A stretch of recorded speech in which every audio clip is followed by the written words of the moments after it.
Halo teman ruang cerita. Ceritaku malam ini bukan sekedar dongeng. Ini adalah suara dari masa lalu. Duduk tenang, matikan lampu, dan dengarkan baik-baik. Karena begitu cerita ini dimulai, tidak ada jalan untuk kembali. Maaf ya Bu, kamar 308 memang jarang disewakan. Tapi karena semua kamar penuh, kamar 308 ini bisa Ibu gunakan.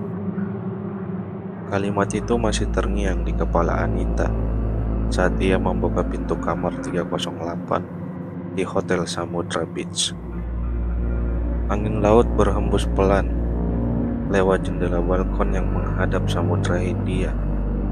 Indah, tapi ada sesuatu yang terasa tidak pada tempatnya. Langit sore mulai berubah jingga ketika Anita meletakkan kopernya.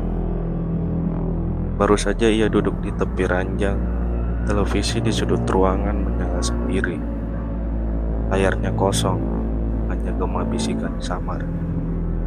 Seperti suara perempuan menyanyi dari kejauhan. Perlahan, hawa dingin merayap di kulitnya. Berbeda dengan angin pantai, lebih lembab dan lebih dalam. Anita menoleh ke arah kaca rias.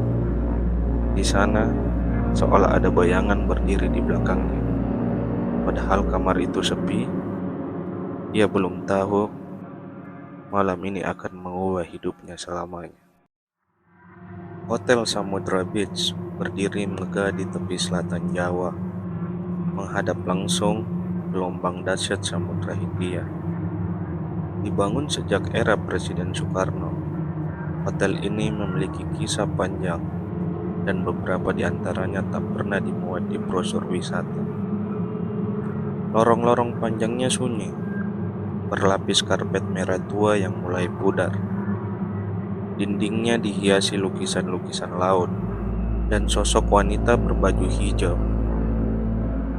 Suara debur ombak menjadi musik latar yang tak pernah henti. Tapi ada satu ruangan yang tak pernah benar-benar dianggap biasa. Kamar 308. Kamar itu dipercayai sebagai ruang khusus persembahan bagi Nyi Roro Kidul. Meski tidak diiklankan, kamar itu tetap terawat, seolah selalu disiapkan untuk tamu istimewa. Dan malam ini, seorang wanita muda tanpa pengetahuan apapun tidur di sana. Namanya kita sebut Anita, 29 tahun, staf marketing dari Jakarta yang sedang melakukan perjalanan dinas. Ia bukan tipe yang percaya hal mistis. Hidupnya sibuk dengan angka, klien, dan tenggat waktu. Perjalanan ke Pelabuhan Ratu awalnya hanya sekedar tugas, mengurus kerjasama promosi antara hotel dan perusahaan tempatnya bekerja. Tapi karena reservasi mendadak dan kamar penuh, resepsionis menawarkan kamar yang tak biasa. Yang penting ada tempat tidur dan wifi, gumamnya waktu itu, lelah setelah menempuh perjalanan panjang. Anita bahkan tak memperhatikan lukisan wanita berbaju hijau yang tergantung tepat di atas ranjang. Matanya terpejam, tubuhnya terbaring, tapi saat ia tidur, bunga melati mulai bermekaran di pojok ruangan, dan udara tiba-tiba menjadi lembab seperti dasar laut. Seperti ada sosok yang hadir di kamar itu. Anita terbangun jam 2 lewat sedikit. Ruangan itu gelap, hanya cahaya bulan menembus tirai tipis. Ia merasa seperti baru saja bermimpi tenggelam, tapi yang membuatnya terjaga bukan mimpi, melainkan bunyi langkah pelan di balkon.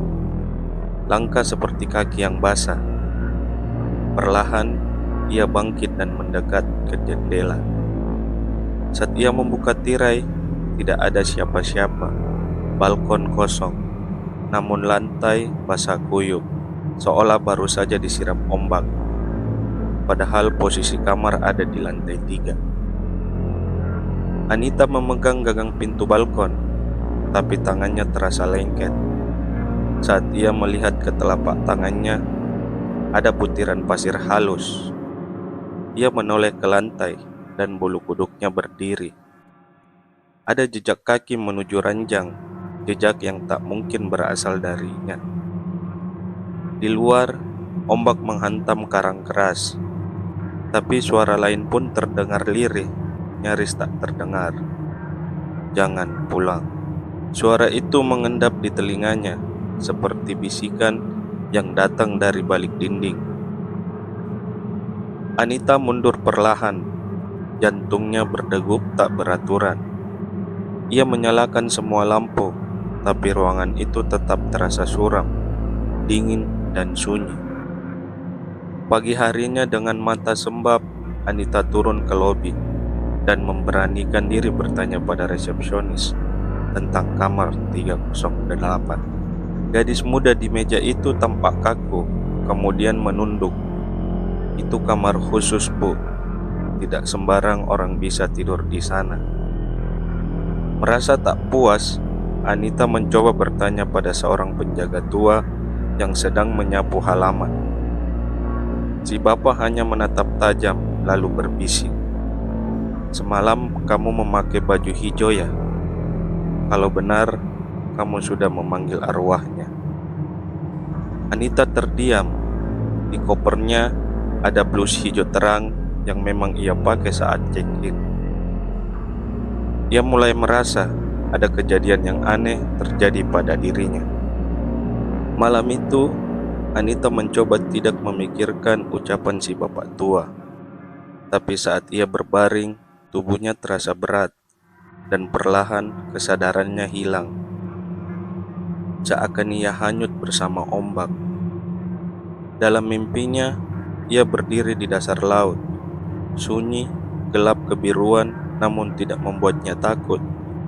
Di hadapannya berdiri seorang wanita tinggi mengenakan kebaya hijau samrud. Rambutnya terurai panjang, matanya tajam dan menenangkan.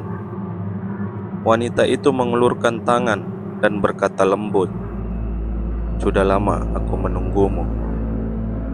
Anita melangkah maju, nyaris menyentuh tangan itu, sampai tiba-tiba ombak raksasa datang dari belakang dan menyeretnya masuk ke pusaran air. Ia terbangun dengan teriakan tertahan, napas memburu, tubuh berkeringat dingin. Tapi mimpi itu bukan satu-satunya yang membuatnya gemetar. Kakinya basah dan lantai kamar kembali dipenuhi pasir halus. Tapi bukan itu yang membuat Anita benar-benar terpaku. Saat ia duduk di ranjang, terasa ada sesuatu yang melilit di bahunya. Lembut, dingin, dan harum. Selendang hijau itu sudah terlilit di lehernya. Bukan miliknya, ia tak pernah membawanya. Warna hijau samrudnya persis seperti kebaya yang dikenakan wanita dalam mimpi itu. Aromanya seperti bunga melati yang baru dipetik dari dasar laut. Dengan tangan gemetar, Anita berlari ke cermin, dan di sana pantulan dirinya bukanlah dirinya. Di balik bayangan terlihat siluet seorang wanita lain berdiri tenang. Senyum tipis di bibirnya, wajahnya tak sepenuhnya jelas, seperti diliputi kabut air. Tapi sorotan matanya dalam dan seolah mengenal Anita lebih dari siapapun.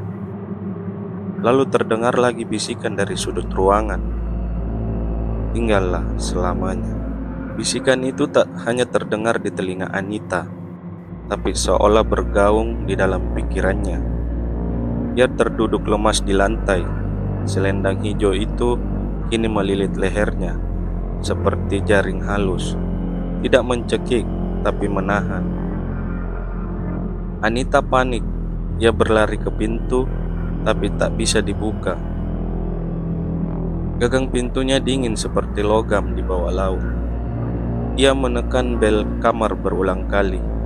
Tidak ada yang datang. Detik itu juga ia teringat sesuatu. Blus hijau yang dikenakan saat check-in.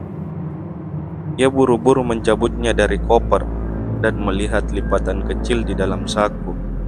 Di sana ia menemukan secari kertas tua bertuliskan tulisan tangan samar. Jangan kenakan warna laut di hadapannya. Anita mulai mengerti, ia tak seharusnya ada di kamar ini, apalagi dengan warna yang selama ini dipercayai sebagai panggilan khusus bagi sang ratu pantai selatan. Anita nyaris pingsan ketika tiba-tiba terdengar ketukan pelan dari luar. Pintu kamar yang sebelumnya terkunci mendadak terbuka, dan di ambang pintu berdiri si bapak tua yang ia temui pagi tadi.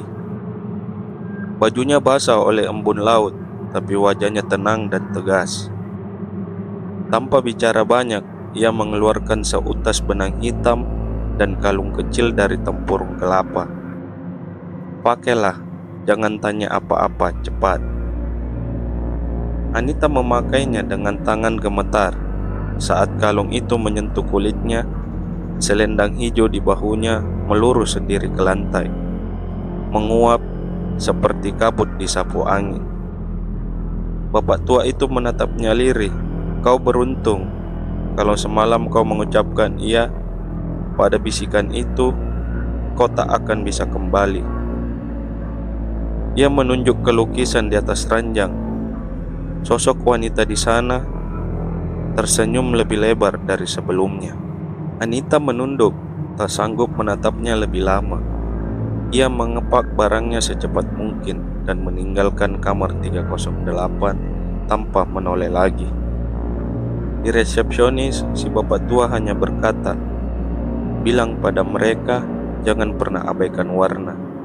Anita mengangguk perlahan, lalu pergi dengan langkah cepat, seolah takut hotel itu akan menariknya kembali. Sejak malam itu, ia tak pernah lagi mengenakan warna hijau. Bahkan parfum dengan aroma melati pun ia singkirkan. Ia tak pernah menceritakan pengalaman itu kepada siapapun, kecuali melalui sebuah catatan kecil yang ia tinggalkan di meja hotel. Bertuliskan satu kalimat, 308 bukan sekedar kamar. Dan jika suatu hari kamu menginap di Hotel Samudra Beach, lalu ditawari kamar yang katanya kosong, cobalah dengarkan baik-baik.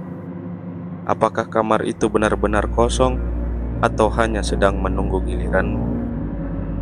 Kamar 308 mungkin kini kembali kosong, tapi setiap malam ia hanya menunggu seseorang yang tak sengaja memakai warna yang tak seharusnya. Mungkin kamu selanjutnya, karena di tempat-tempat tertentu kesalahan kecil bisa jadi panggilan besar. Kalau kamu pernah mengalami kejadian mistis tak masuk akal atau sulit dijelaskan, ceritakan langsung ke kami.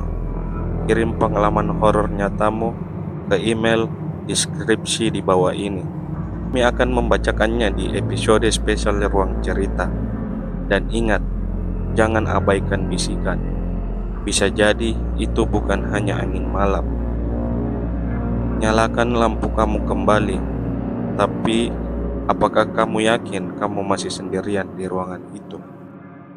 Kalau kamu suka cerita ini, jangan lupa tinggalkan like, komentar, dan bagikan ke temanmu. Terima kasih telah mendengarkan. Sampai bertemu lagi di ruang cerita. Kalau kamu masih berani.